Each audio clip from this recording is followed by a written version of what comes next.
નમસ્કાર દર્શક મિત્રો, વાત કરીએ આજના મુખ્ય સમાચારોની। આજ રોજ સવારથી પાદરામાં મેઘરાજાએ તાંડવ મચાવ્યો હતો। જ્યાં જુઓ ત્યાં જળબંબાકાર। જાસપુર રોડ, પાદરા જંબુસર રોડ, પાતળિયા, નવા ST depot, tower road, Karjan road જેવા અનેક વિસ્તારોમાં પાણીના ભરકાવથી રોડ રસ્તા બંધ પડ્યા હતા।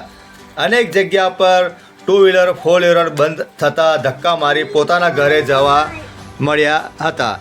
ટાઈમ ઓફ ધ ટોકમાં લોકચર્ચા જોવા મળ્યા હતા। નગરપાલિકાની કરોડો રૂપિયાની ઘાસ ફક્ત ને ફક્ત શોભાના ગાંઠિયા સમાન। નગરપાલિકાની પ્રી મોન્સૂનની સત્રની વાતો ફક્ત ને વાતો જ નીકળી।